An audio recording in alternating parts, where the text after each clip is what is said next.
O Bolsonaro é um homem falho, é um homem covarde, é um homem sem preparo, é um homem com uma liderança débil, um homem que trai os próprios liderados. Hoje, o nosso convidado especial é o Renan Antônio Ferreira dos Santos, mais conhecido como Renan Santos. Ele tem 42 anos, é um ativista, um empresário, músico e um político brasileiro. Ele ficou conhecido como um dos fundadores do MBL, que é o Partido do Movimento Brasil Livre, e é pré-candidato à presidência do Brasil. Renan, é um prazer ter você aqui no Indo Propósitos. Seja muito bem-vindo. Muito obrigado, uma honra estar aqui com vocês, meninas, e vamos trocar ideias. Isso é bem legal. E por que você decidiu colocar o seu nome como pré-candidato à presidência do Brasil? Eu nem cheguei a colocar meu nome. Foi o grupo que falou, não, Renan, tem que ser você, tem que ser você, tem que ser você. Eu falei, você tem certeza? Porque assim, o que acontece? Eu sou uma das lideranças, sou um dos fundadores do MBL, depois fui um dos fundadores do Partido Missão. Tivemos muita luta, muito trabalho, a gente se matou para fazer esse processo. E as pessoas me veem como uma das lideranças naturais nossas. E acho que por eu ser uma liderança criativa e por manter, vamos dizer, os propósitos do grupo de pé depois de tanto tempo, acho que as pessoas enxergam um horizonte. Eu fico feliz, né? E me veem como uma pessoa capaz de liderar. Legal. E conta um pouquinho também pra gente como foi esse processo de conseguir fundar o Missão. A Missão, né? O partido é a Missão. É a Missão. Olha, é bem difícil, viu? Não é uma coisa fácil, não. Na verdade, é cada vez mais difícil montar partido no Brasil. Pra quem tá nos vendo, são 547 mil assinaturas que precisam ser validadas no TSE e elas são coletadas no estado, aí vão pra São Paulo, aí você tem que subir no sistema. É uma burocracia que é feito pra não fazer, né? A gente tem que entender que os partidos políticos no Brasil representam uma possibilidade de ganhar dinheiro gigantesca. Os líderes partidários no Brasil são, na prática, eles não vão declarar isso, tal, mas eles são quase todos multimilionários, quando não bilionários.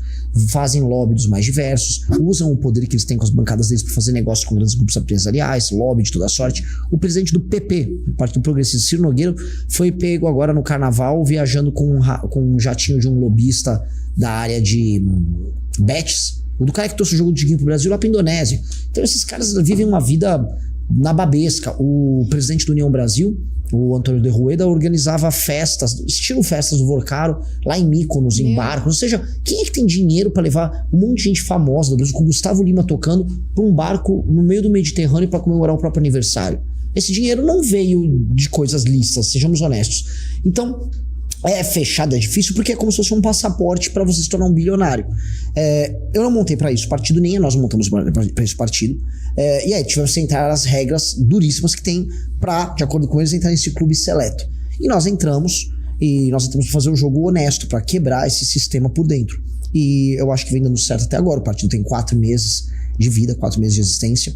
Já estamos trabalhando para ter mais de 1.300, 1.400 candidatos só esse ano para as eleições em todo o território nacional. É uma tarefa super difícil, nós não temos dinheiro, mas quem conseguiu montar e passar por aquele processo burocrático, mais de 2.000 pessoas coletando assinaturas ao redor do Brasil, consegue também montar as campanhas, então a gente está muito confiante. Muito interessante. E você tem afirmado aí que o bolsonarismo precisa acabar. Sim. E como é que vocês vão conseguir o apoio dessas pessoas, né? Trazer essas pessoas para dentro do Missão? Olha, houve uma experiência engraçada. Assim, as pessoas se apaixonaram pelo Bolsonaro. A gente está falando aqui de uma rede que atua no Paraná. E o Paraná, muita gente ama o Bolsonaro. Se você pedir para um eleitor do Bolsonaro explicar racionalmente por que ama ele tanto, porque ele vai falar, eu não amo, eu gosto. Não, ama sim. A gente sabe que amor de homem é um negócio complicado. Homem que se apaixona por outro homem, fica lá defendendo e ama o Bolsonaro. Esse amor é um sentimento, e até às vezes bonito. O problema é que você não tem que amar um cara pra colocar ele na política, pra ele te administrar, né? Ele, no fim do dia, ele não é um homem capaz de tornar o Brasil um país sério, tanto que ele teve a chance dele e falhou. O problema é que, como essa massa de pessoas continua, vamos dizer, gostando do Bolsonaro, vários políticos tentam então fingir que amam o Bolsonaro também, pra surfar, né, nesse público e ganhar o apoio dessas pessoas para ver se sobra um espacinho para elas. O Ratinho faz isso, o Zema faz isso, o Caiado faz isso, o Tarcísio fez isso, mas no fim os Bolsonaro falaram, não, vai ter que ser sempre um Bolsonaro. Aí botou o filho para concorrer. E eles ficaram lá chupando o dedo. Eu não vou fazer isso. Eu acho que, por mais que eu perca muito no começo, seja mais difícil falar pro pessoal, olha, você tá apaixonado por um senhor que não é muito inteligente, que não é muito capaz, e as pessoas vão ficar bravas. A verdade, ela vai se estabelecer em algum momento. Em algum momento a paixão passa e fica só a ilusão e aquele sentimento meio amargo de que você se apaixonou pela pessoa errada. Tem até um samba, né? Me apaixonei pela pessoa errada. É isso. Eles vão se tocar uma hora que eles se apaixonaram pela pessoa errada. E a gente estará lá falando o que precisa ser dito e convencendo novas pessoas. Qual é a novidade? Os mais jovens não estão presos nessa paixão estúpida. E a gente está indo muito bem entre os mais jovens. Minhas intenções de voto, de acordo com a Datafolha e Atlas, com as gerações mais novas, geração Z, que falam, ela é bem alta. Então, ou seja, a gente já está conseguindo comunicar para uma geração que não se importa tanto com isso a nossa mensagem. Você quer gostar do Bolsonaro? Beleza. Agora, saiba assim, que você tá votando porque você gosta dele, porque ele não te apresentou nenhuma proposta. E aí, quando pede por esses fãs do Bolsonaro, ou mesmo os fãs do Lula, me dê uma proposta deles. Ele, a pessoa fica, não, ele não gosta do sistema, é sempre uma resposta genérica. É igual o Lula, eu vou te dar uma picanha. É sempre um negócio meio... isso aqui não faz sentido. Mas no fundo é só uma justificativa pra pessoa se manter apaixonada pelo cara. Faz parte. É meio que falar assim o que o povo quer ouvir, né? Isso. Felizmente. Isso. E eu vi que vocês estão escrevendo o livro Amarelo. Uhum. Qual que é o conteúdo desse livro e o que vocês desejam alcançar com esse livro? O livro Amarelo... Falando em propostas, né? O livro Amarelo é uma iniciativa que nós temos que busca ter propostas para o Brasil, propostas práticas para resolver todos os grandes problemas brasileiros. A gente trouxe um time de pesquisadores ao redor do Brasil, estudantes das melhores faculdades, pessoas que gostam da gente, que foram trabalhar nisso de graça. E aí o que é? Primeiro você tem a iniciativa Livro Amarelo, que a gente chama, que são 6 livros que foram feitos, foram impressos, foram best-seller, os 6 livros, a gente vendeu já bastante deles, e com 6 propostas para o futuro do Brasil, entendimento do que é o passado, propostas para saúde, educação, e isso vai ser depois compilado e transformado num livro só, que aí é o Livro Amarelo, que vai sair em julho, que é o livro da nossa campanha, com as nossas propostas. E aí as propostas que a gente vai defender para o Brasil são as propostas do Livro Amarelo. Muito legal. Isso é bem legal, porque assim, o que a gente fez? A gente não ficou focando, isso aqui é uma proposta de direita para não sei o quê, para segurança. Eu vou dar um exemplo. A China não é um país de direita, definitivamente. A China, ela tem políticas muito interessantes de combate ao crime. Então, eu vou ou não vou usar só porque é chinês a proposta? Agora, um país que você pode colocar, vamos dizer, mais à direita hoje, a Argentina, né? O Milei é um governante de direita. Ele vem fazendo um corte de gastos públicos muito legal. Eu vou chamar, vou falar, o que tem de legal ali? Vou trazer as propostas dele. Eu não vou me importar muito se a proposta é de um país assim ou assado. Eu vou ver se ela funciona e se adapta ao Brasil. Se adaptou, eu vou usar. E eu acho muito interessante isso que você falou, né? Que é uma coisa que vem me chamando a atenção. Todo debate, toda conversa política, parece que não aparece proposta. Só aparece ataque, né? Só aparece essas outras coisas. E sentindo assim, nesse âmbito, você sente que os jovens, eles estão mais interessados nessas propostas? E o que você vê hoje, né, aqui pro Brasil, que você fala assim, não, esse daqui é algo que eu quero, que eu acho que precisa de muito cuidado, mas não tá tendo cuidado? Poxa, muitos assuntos. Mas primeiro eu vou concordar com você, eu acho que os mais novos, eles estão mais abertos a uma solução para os problemas deles. Enquanto que as pessoas mais velhas, infelizmente, estão apegadas em gostar de outras pessoas, que é gostar dos políticos. Então tem um problema. É muito mais difícil eu convencer, por exemplo, um senhor de 60 anos aqui no Paraná que gosta do Bolsonaro, ou uma senhora de 60 anos em Pernambuco que gosta do Lula, do que eu explicar para uma pessoa mais jovem uma proposta que resolva a segurança pública. O mais jovem está sendo prático. Ele quer que a gente vá lá e resolva isso, e aí ele topa até discutir o que a gente está trazendo de proposta, ou até discordar. Mas ele quer ver alguma coisa. E os mais velhos ficam assim, não, confia no homem. Aí se o cara é bolsonarista, ele vai falar que Deus tá com o cara. Se o cara é lulista, ele vai falar que, nossa, o Lula gosta do povo. São sempre, não vão colocar coisas genéricas. O que a gente propõe, por exemplo, para várias áreas, são sempre soluções claras, diretas, que vêm com uma pesquisa e com uma tese antes. Então, poxa, o que a gente propõe para a segurança pública? Aumento de pena, sim, mas trazer a tese do direito penal do inimigo, a gente trazer também uma leitura de que quem é a pessoa que comete o crime no Brasil? Poxa, o menino que comete o crime no Brasil é um menino homem, jovem, filho de uma mãe solteira que o marido nunca deu atenção muito pros filhos, tem dificuldade para pagar pensão, essa mãe tem que trabalhar, às vezes ela trabalha 2 empregos ao longo do dia para poder se manter, não deu atenção pro filho, esse menino sem atenção, sem referência masculina, esse menino cai no crime. Isso não é nenhuma leitura minha, isso é basicamente uma pesquisa que a FGV fez, que mostra que 80% dos meninos que estão na FEBEM, eles não têm a presença paterna. Então a gente já sabe quem são os meninos que cometem crime ou que vão cometer crime há alguns anos. Eles já existem. Eles estão hoje morando em bairros mais humildes, eles estão estudando na escola pública e eles não têm a figura paterna por perto. Esses rapazes a gente tem que identificar na escola, tem que dar treinamento, atenção, disciplina, acompanhamento psicológico, para evitar que eles venham a cometer crimes. Porque mesmo em países como os Estados Unidos, que já tem leis duras, esse rapaz ainda assim comete o crime.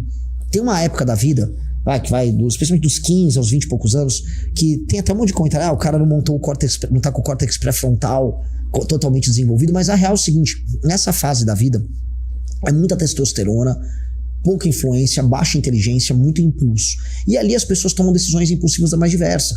A gravidez na adolescência acontece nisso, o cometimento de crime, ações irrazoáveis, tomadas de riscos idiotas. Então nessa fase da vida, se não há um acompanhamento, o jovem erra. E o cara que comete o crime é uma pessoa, no fundo, que cometeu um erro muito grande, um erro de cálculo, seguir os próprios impulsos. Então, a escola tem que ser um lugar de identificação dessas pessoas e de prevenção também. Porque eu volto a falar, mesmo destruindo o crime organizado, a gente vai destruir, aumentando as leis penais, leis de execução penal, a gente vai fazer tudo isso, vai diminuir muito crime. Ainda haverá algum crime. E, em geral, quem comete é esse jovem com esse perfil. Este cara precisa ter uma atenção direta para que ele não cometa os crimes. Na verdade, tem uma outra estatística muito interessante. Até os 28 anos é o período que a maior parte dos crimes violentos são cometidos pelo criminoso. O criminoso com mais de 30 anos, ele dá uma acalmada. E depois dos 40 ele acalma muito, né? Então, se a gente impede essa pessoa de, nesse período mais crítico, cometer os crimes, depois ele vai se adequando. Então, nós temos uma faixa de idade que é uma faixa crítica, em que essas pessoas precisam ser abordadas e tem que haver um trabalho com elas para fazer uma prevenção, que vai junto com a lei e com a ordem. Então, o trabalho tem que ser completo. Principalmente, acredito que a base, né? A base ali na escola é muito importante para isso. Existiu aqui em Maringá, na região, teve uma professora que ela queria colocar em prática um livro justamente sobre abuso infantil. Ela queria dar palestra nas escolas, só que ela foi barrada porque o poder público ficou com medo do que poderia acontecer se essas crianças começassem a denunciar, eles não teriam cadeia para todo mundo. Essa foi a fala que teve. Então, isso é triste, acontece. E daí a gente também estava comentando sobre planejar, né? Planejamento, fazer plano de governo. Eu comentei hoje cedo, né, que eu fui candidata a prefeita em Sarandi em 2024. Eu montei meu plano de governo, passo a passo, conversei com pessoas que sabiam de cada área, a gente foi montando junto. Só que quando eu ia na rua, ia tentar falar, muitas pessoas não estavam interessadas. E sabe o que acontecia também? Outros candidatos vinham e falavam coisas absurdas que eram impossíveis de serem feitas, e eu com a sinceridade, e outras pessoas trazendo mentiras, e as pessoas caíam. Muito fácil. As pessoas caem muito fácil. É demais. Só um exemplo. Um candidato a prefeito falava, não, que eu vou construir 4 hospitais aqui. Isso não existe. Não tem nem condições para isso na cidade como Sarandi. E as pessoas acreditavam, falavam, não, eu vou votar nele porque ele vai trazer 4 hospitais. E assim, isso tem que acabar, sabe? Essa enganação, essa falta de informação, isso é uma política que começa dentro das escolas. Sim. Assim, esse problema do encanto com o político e o político que cria as propostas mirabolantes começa pela seguinte coisa: em geral, não é nenhum político que cria a proposta. A maior parte dos candidatos no Brasil, pro poder executivo, vai para prefeito, governador, presidente, quem monta as propostas para eles são marqueteiros. Então, o marqueteiro estuda o que o público quer ouvir, inventa umas propostas e joga. E a maior parte dos candidatos a presidente são isso, basicamente. Vem o marqueteiro e fala: olha, o povo quer tal coisa, aí ele joga alguma coisa ali e põe no ar e a pessoa fica, né, legal, temos uma proposta, que é um estudo de marketing. Então os caras entenderam, olha, eu vou te falar qual foi o caso do cara, não conheço o cara, não sei o nome dele, mas é óbvio que foi isso aqui. Eles puxaram uma pesquisa, maiores preocupações da população de Sarandi. Saúde tá em primeiro, perfeito. Então, não vamos fazer já que estão muito preocupados com saúde, vamos fazer 4 hospitais. Olha, eu gosto tanto desse tema, eu vou resolver tanto isso que eu vou fazer logo 4. Aí as pessoas, ele vai fazer 4? Eu tô tão preocupado com isso que ele vai fazer, realmente não vai ter problema de saúde. Então é assim que eles criam, é absolutamente idiota. E o problema é que, assim, as pessoas caem nessas conversas muito porque também as pessoas não cobram depois da execução disso. Eventualmente um político desses ganha eleição e a pessoa não cobra, deixa passar. É um ciclo de enganação que se repete de 4 em 4 anos. É difícil. É difícil. Muito difícil. Fala, meus queridos, aqui quem fala é o Alan do canal Inevitável Cortes, e no meu segundo mês postando cortes aqui no YouTube de figuras do Partido Missão e do MBL, eu faturei cerca de R$25 mil, ou um pouquinho mais de $4 mil. E se você tem interesse em estar criando o seu próprio canal de cortes, eu preparei um treinamento 100% focado, mostrando o passo a passo para você estar conseguindo fazer seus cortes de figuras do Partido Missão e do MBL. Para acessar o treinamento é só clicar no primeiro link da descrição ou ler o QR Code que está aparecendo aqui no meio da tela agora. É muito complicado tudo isso que a gente vem falando, né? E agora, eu tava vindo no Uber e tinha um rapaz que falou assim, olha, eu ouvi esse Renan Santos aí hoje na CBN e tudo mais, ele tem umas ideias boas, umas ideias boas sobre a parte de agronegócio aqui do Paraná, né, uma visão. E aí eu falei assim, o que eu pergunto pra ele? Ele falou assim, pergunta pra ele o que ele acha, né, do agronegócio aqui no Brasil e comparado com os outros lugares, o que teria que levar daqui do Paraná, né, daqui do Paraná para fora, para os outros estados? Olha, o Paraná tem algumas coisas que são exemplos nacionais. Não só o Paraná, a agricultura do sul do Brasil tem algumas características bacanas. Por exemplo, o associativismo, ou o cooperativismo. O cooperativismo no sul é um negócio muito poderoso. Isso tem uma coisa que eu gostaria de levar para o Nordeste, seria isso. As cooperativas, famílias de pequenos e médios proprietários que trabalham em conjunto, juntam a produção, vendem aquilo num lote só. Aí você consegue ter um só trabalho de logística, os caminhões que fornecem que trabalham com a cooperativa, o trabalho com o cliente. Isso é tudo muito bom, muito inteligente. A obtenção de crédito, por exemplo. Né? Você consegue racionalizar, inclusive, os gastos. Isso é uma cultura que precisa se expandir e precisa ser levada, e eu volto especialmente para o Nordeste. Inclusive, uma parte disso foi via os gaúchos que foram lá para o oeste da Bahia. Tem muito gaúcho no oeste da Bahia e levou isso. Um problema que tem aqui na agricultura do Paraná é o problema logístico. Né? Para escoar a produção, acho que vocês têm uma ferrovia. Mas, tirando isso, essa rodovia horrorosa que vocês têm que vai até Paranaguá, que é horrorosa. Como é que pode, assim, uma produção gigantesca? Se eu não me engano, é o segundo ou a primeira área, vamos dizer, mais produtiva do mundo em termos de metro quadrado para produção de agricultura do mundo. E escoando toda essa produção numa rodovia vagabunda que o cara tem que se vear do buraco, que tem acidente de caminhão. Isso não faz nenhum sentido. Porque assim, não adianta nada você ser altamente produtivo por quilômetro quadrado, por hectare, como acontece aqui, se no fim do dia tem um gargalo que é logístico, os caminhões passando numa rodovia de mão única, né? Isso, assim, no estado como o Pará precisava ter super rodovias para você escoar pro porto, as ferrovias tinham que ser rápidas e ampliadas, esse tipo de trabalho tinha que ser meio óbvio. E o outro problema pro agro do Paraná é o problema fronteiriço que eles têm com essa questão de invasões indígenas na região de Guaíra, região da fronteira mesmo com o Paraguai. Você perder uma propriedade e não conseguir trabalhar porque um índio paraguaio invadiu, isso é piada. E assim, o governo brasileiro permitir isso, que vem um invasor indígena do Paraguai, que ainda recebe Bolsa Família no Brasil, e aí ele vai lá e invade a terra de um produtor brasileiro. Isso tinha que ser assim, o exército brasileiro tinha que metralhar esses caras. Essa é a verdade. Mas é um invasor, invadiu o território nosso. Se o cara invadiu, se fosse nos Estados Unidos, imagina o seguinte, entrou um monte de índio brasileiro e eles foram... propriedade privada. Foram invadir fazendas no Texas. Imagina o que aconteceria com esses caras. Virariam peneira, né? Aqui não. Aqui não, o cara invade e o Estado brasileiro com o STF, não, vamos analisar aí a questão indígena. Que questão indígena? É um paraguaio com um cocar invadindo a terra de um brasileiro. Esse cara tinha que ser basicamente, né, eliminado pelo exército brasileiro. É uma vergonha essa história. Então, esses são pequenos aspectos importantes, mas assim, a agricultura daqui já é muito desenvolvida. O que a gente precisa é não atrapalhar o restante do trabalho. E aí eu deixo um desafio para os produtores paranaenses, que é agora como agregar valor nessa cadeia. Como a gente agregar valor pra gente não exportar, por exemplo, o grão bruto. Vamos produzir biocombustível aqui, tá muita gente falando da ideia do biocombustível que vai para além da cana-de-açúcar, né? Tem biocombustível de milho agora que dá pra fazer. Então, como agregar mais valor nessa cadeia? Esse é um desafio muito importante para ter, tá? Porque o Paraná é um estado que cumpre várias etapas de vários ciclos. Aqui tem indústria, aqui tem comércio, aqui tem serviço e aqui tem a agricultura. Ficar na agricultura só na etapa da produção do grão e a exportação para a China é a parte primária. A gente tem que ser ambicioso na construção dessas cadeias. Renan, por que você acha que nós ainda não temos uma malha ferroviária decente aqui no Brasil? A gente vai falar, não, porque uma época escolheram rodovia lá com Kubitschek, não sei o quê. Isso não responde nada, porque você pode ter as duas coisas, né? E a gente poderia ter as duas coisas. Houve o lobby das montadoras. Um presidente forte poderia ter feito isso. Basicamente, depois do Kubitschek, a gente teve um regime militar, que era um regime em que o Poder Executivo poderia fazer quase o que ele quisesse. Ele poderia fazer as duas coisas. Optamos por não fazer. E isso cobra um preço muito grande. Depois disso, a gente teve a pior legislação ambiental do mundo.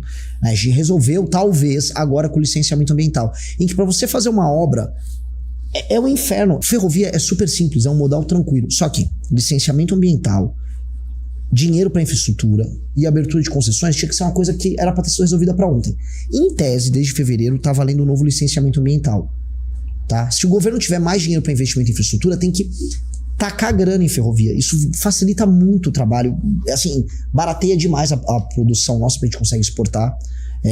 né, tem um modal que ele, além de mais barato, ele é rápido, ele não tem trânsito, ele não tem mau humor do motorista, não tem nada, não tem acidente no caminho, é super tranquilo. Então temos que investir nisso. Assim, a ausência disso é apenas entraves burocráticos que a gente criou e falta de dinheiro puro e simples. Eu vejo assim que aqui no Brasil tem um histórico de resistência à reforma fiscal profunda, né? Então, como que você pretende convencer, né, as pessoas, especialmente da classe mais baixa, por exemplo, que depende de auxílios, né, que a redução da máquina pública é o melhor caminho, né? Enquanto os adversários estão querendo, né, aumentar a máquina pública, né? Acho assim, existem muitas pessoas que são humildes, são mais pobres e são muito trabalhadoras, e eu vou falar com elas. Existem outras que são, vamos dizer, pessoas que dependem do auxílio simplesmente para sobreviver. Às vezes uma mãe que mora num lugar no interior de uma cidade que não tem emprego, e se não tiver um auxílio, ela morre de fome. Eu não vejo problema de oferecer um benefício para essa pessoa. Agora, existem muitas pessoas, que é uma pessoa que está em idade para trabalhar, saudável, às vezes um homem de 25 anos, uma mulher de 30 anos, e não, ela recebe um auxílio aqui e faz um bico ali. Essa pessoa eu vou botar para trabalhar. Essa pessoa eu vou botar para trabalhar. Como? Frentes de trabalho. Todo município que tem um percentual de pessoas que vivem de auxílio alto vai ter uma frente de trabalho para trabalhar na parte de infraestrutura. Se vamos aumentar os salários, você vai trabalhar 4 vezes por semana aqui em tarefas que a gente estabelece junto com o governo federal e os municípios pra gente colocar, vamos botar a galera pra trabalhar, vamos arrumar a estrutura das cidades, né? Ou não quer? A minha pergunta é, não quer? Né? Vamos colocar, e sem problema. Agora, a parte fiscal não passa só por resolver a questão dos benefícios fiscais, benefícios sociais. Tem o benefício social do rico, que é a renúncia fiscal. A gente vai mexer, e custa muito mais do que o Bolsa Família. Tem gente que fala em 500, 600 PI de renúncia fiscal, de toda sorte. O Simples entra nisso, eu não vou mexer no Simples, mas tem muita renúncia fiscal de empresas gigantescas. Tem a Zona Franca de Manaus, que sozinha é 50 bilhões de reais. Essas coisas vão ser mexidas. Então a gente atua nisso. Temos que mexer em super salários penduricários do judiciário, está falando de 15 a 20 bilhões de reais. Super aposentadoria de militar, super aposentadoria do judiciário, estamos falando mais de 20, 30, tô falando por ano, tá? 20, 30 bilhões por ano que a gente pouparia fazendo esse tipo de reforma. Estamos falando de desvinculação de gastos com saúde e educação. Por exemplo, certos municípios não precisam gastar 25% do orçamento deles com educação. Tem municípios que a população é mais envelhecida. Logo, você não precisa gastar 1/4 do orçamento com isso. Então, você desvincula o valor, você pode gastar menos, você pode usar em outras áreas. E aí você consegue fazer o dinheiro sobrar, que é um problema grave que nós temos fiscal no Brasil, porque é tudo muito engessado. Tem a desindexação de certos gastos, como o BPC. Tem também que olhar fraudes que existem em auxílios, do BPC e do Bolsa Família especialmente, em que no BPC você tem gente que consegue... Você consegue hoje um laudo de autista, não, eu sou autista ali.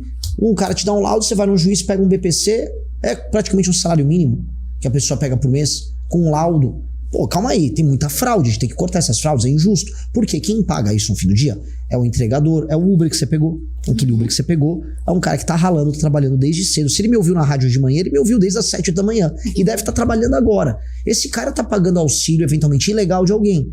Então nós temos que cortar isso, tá? Só receber o auxílio quem realmente precisa, e quem não precisa, vá trabalhar. E a gente ainda vai ajudar o cara a trabalhar. Vai botar pra trabalhar. Agora, o que não dá é a pessoa que trabalha sustentar quem não trabalha. Esse jogo não tá valendo a pena pra ninguém.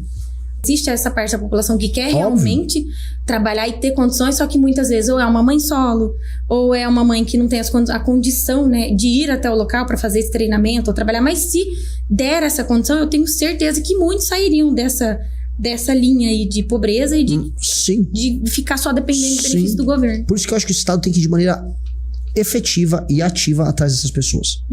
Ele tem que ir, e o Estado tem que começar agora, dado que a gente tá falando assim de uma massa de milhões, né? A gente pode falar que, se não dezenas, quase uma dezena de milhão de pessoas no Brasil que recebem auxílio e que estão assim, se tiver alguma coisa eu posso fazer. Vamos oferecer um caminho. Necessariamente precisa oferecer um caminho. Porque, a gente volta a colocar aqui, se eu for para uma cidade pequena, se estou aqui no Paraná, que é um lugar produtivo, eu fui pro interior do Rio Grande do Norte, eu vi cidades inteiras sem nenhuma atividade.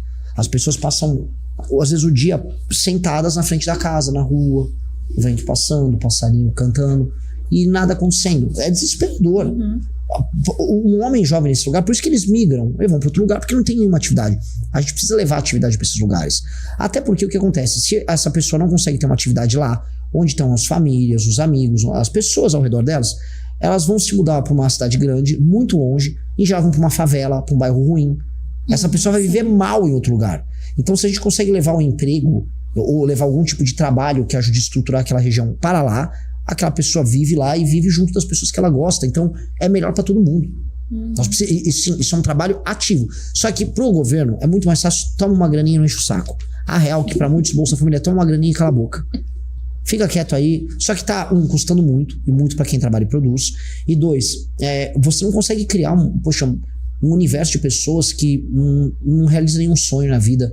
Não tem nenhuma realização material. Tipo assim, subsista, coma e sobrevive. E sonha um dia comer a picanha. Uma outra coisa que me chamou a atenção, você falou sobre os super salários, né? E principalmente, assim, a gente vê que eu tinha a ideia, né? A gente tinha a ideia de que, vamos pagar bem, porque daí não tem corrupção. Essa era a ideia, né? Sim, a gente ouvia isso na escola. A gente ouvia isso, né? Sabe desse tempo também? Então, a gente ouvia isso, né? Olha, não, tem que pagar bem para determinados cargos, né? Porque eles lidam com muitas responsabilidades e aí eles não vão ter por que se corromper. Mas o que é que tá acontecendo, então, no STF agora? Eu vejo que é uma coisa que você fala bastante, né? Bom, assim, o STF é isso, mas se a gente olhar direitinho, o judiciário como um todo é isso, né? Porque, olha só, o judiciário inventou uma modalidade do roubo dentro da lei. E como é que funciona? Você falou, olha, se ganhar bem não vai roubar. Bom, eles já ganham 40 pau por mês. Se fora os benefícios. Bem, meu Deus do céu. Pra ser um juiz tem assistente, auxiliar. Então, assim, 40 pau, ele já tá ganhando bem. Ele não tá ganhando mal de maneira alguma, o juiz. Desembargador tem motorista, tal. Então tem todas as regalias, beleza. Eles não querem parar aí. Aí eles têm as indenizações, os famosos penduricários, que fazem os gastos deles subirem pra casa dos 100, 150, 200 mil por mês. E falam que não é ilegal. Então ele vai lá e rouba mesmo. Então mesmo ganhando bem, ele rouba. A ideia de que a pessoa não vai roubar porque ela tá ganhando bem é uma ilusão. Porque as pessoas são feitas de status. O cara fala assim, pô, eu sou juiz, eu sou importante aqui. Eu vou ganhar quanto que eu quiser. E vocês se adaptem. E ficou por isso mesmo. O STF é meio bizarro, porque além de tudo isso, eles montaram bancas de advocacia com parentes deles que atuam junto com eles. É um absurdo. É um absurdo. A gente tava vendo o caso da esposa do Alexandre de Moraes, né? Mas não é só ela que tem isso. Todos os outros ministros têm. Todos. E tem e não estão ligando. E estão fazendo negócio e a vida tá seguindo. A pessoa que é do STF, por exemplo, ela pode ter empresas ou não? Por isso que eles colocam parente. Olha, ela definitivamente deveria se desincompatibilizar de tudo que ela faz, porque ser um ministro, olha só, supostamente, num regime republicano como o nosso, a Constituição é a coisa mais importante que tem.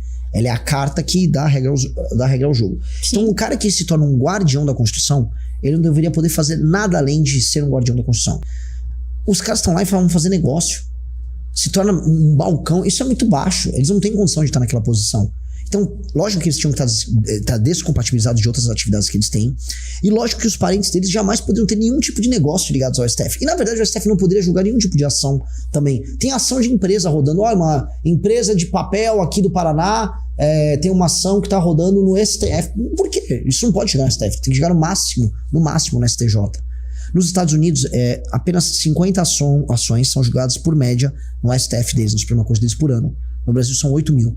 Meu Deus. E aí que os caras fazem os negócios deles. Então é obviamente bizarro. Você falou que é bem sincero, né? E a gente vê isso nas suas redes sociais, né? Você acha que o Brasil vai chegar a ver um impeachment de um ministro do Supremo?